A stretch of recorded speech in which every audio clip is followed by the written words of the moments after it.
Meenakshi Faculty of Yoga Science and Therapy, BSc and MSc Yoga. Apply now. இத்தாலியில் நடைபெற்ற G7 உச்சி மாநாட்டில் Ukraine அதிபர் ஜெலன்ஸ்கியை பிரதமர் மோடி சந்தித்து பேசினார்.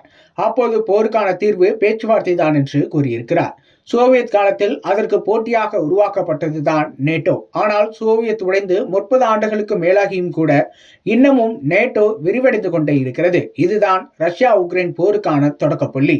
கொஞ்சம் கொஞ்சமாக கிழக்கு நோக்கி தனது ஆதிக்கத்தை விரிவாக்கி கொண்டே வந்த அமெரிக்காவின் நேட்டோ கடைசியாக உக்ரைனுக்கு வந்து நின்றது. உக்ரைன் அதிபர் ஜெலன்ஸ்கி அமெரிக்க ஆதரவாளர். எனவே நேட்டோவிற்கு அவர் அனுமதி அளித்தார். இது ரஷ்யாவிற்கு எரிச்சலை கிளப்பியது. உக்ரைன் ரஷ்யாவிற்கு பக்கத்தில் உள்ள நாடு. ஏற்கனவே ரஷ்யாவிற்கும் அமெரிக்காவிற்கும் பனிப்போர் கடந்த பல ஆண்டுகளாக இருக்கிறது. இப்படி இருக்கும்போது உக்ரைன் நேட்டோவில் இணைந்துவிட்டால் அமெரிக்க படைகள் நேரடியாக ரஷ்ய எல்லையில் குவிக்கப்படும். இது தனக்கு பெரும் அச்சுறுத்தலாக ரஷ்யா கருதியது. எனவே ரஷ்யா போரை அறிவித்தது. கடந்த 2022ஆம் ஆண்டு பிப்ரவரியில் இந்த போர் தொடங்கியது. போர் 2 வாரங்கள் தான் நீடிக்கும் என்று ரஷ்யா சொன்னது. ஆனால் அமெரிக்கா கொடுத்த ஆயுத உதவியால் 2 ஆண்டுகள் கடந்து இப்போது வரை ரஷ்யா உக்ரைன் போர் நீடித்து வருகிறது. இதுவரை ரூபாய் 16,000 கோடி அளவுக்கு மனிதாபிமான உதவியாகவும் ரூபாய் 24,000 கோடி வளர்ச்சி நிதி என்கிற பெயரிலும் ரூபாய் 1.9 லட்சம் கோடி நேரடி உதவியாகவும் அமெரிக்கா உக்ரைனுக்கு வழங்கியிருக்கிறது. இது சர்வதேச அளவில் மிக பதற்றத்தையும் ஏற்படுத்தி இருக்கிறது. இந்நிலையில் இத்தாலியில் நடைபெற்ற G7 உச்சி மாநாட்டில் உக்ரைன் அதிபர் ஜெலன்ஸ்கியை பிரதமர் மோடி சந்தித்து பேசினார். அப்போது போருக்கான தீர்வு பேச்சுவார்த்தை தான் என்றும் அவர் கூறியிருக்கிறார். இது குறித்து தனது ட்விட்டர் பதிவில் குறிப்பிட்டுள்ள பிரதமர் மோடி, விளாடிமிர் ஜெலன்ஸ்கியுடனான சந்திப்பு மிகவும் பயனுள்ளதாக இருந்தது. உக்ரைனுடன் இருதரப்பு உறவுகளை மேலும் வலுப்படுத்த இந்தியா ஆர்வமாக உள்ளது.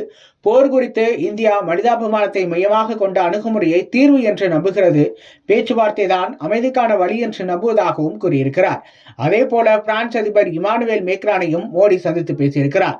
இது குறித்து வெளியுறவுத்துறை அமைச்சர் ரந்தீப் ஜெய்ஸ்வால் கூறுகையில், பாதுகாப்பு, அணுசக்தி, விண்வெளி, கல்வி, காலநிலை மாற்றம், டிஜிட்டல் பொது கட்டமைப்பு, முக்கியமான தொழில்நுட்பங்கள் மற்றும் கலாச்சாரம் உள்ளிட்ட துறைகளில் கூட்டாண்மையை மேலும் வலுப்படுத்துவதற்கான வழிகள் குறித்து இரு தலைவர்களும் கலந்து ஆலோசித்தனர். மிக முக்கிய உலகளாவிய மற்றும் பிராந்திய பிரச்சனைகள் குறித்தும் அவர்கள் கருத்துக்களை பரிமாறிக்கொண்டனர் என்று கூறியிருக்கிறார்.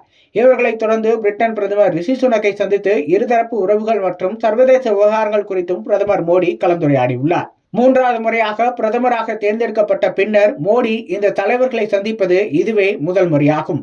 சர்வதேச அளவில் உக்ரைன் போர் மிகுந்த கவனம் பெற்றிருக்கும் நிலையில் பிரதமர் மோடியின் சந்திப்பும் மிகுந்த கவனம் பெற்றிருக்கிறது. Meenakshi Faculty of Yoga Science and Therapy, BSc and MSc Yoga. Apply now.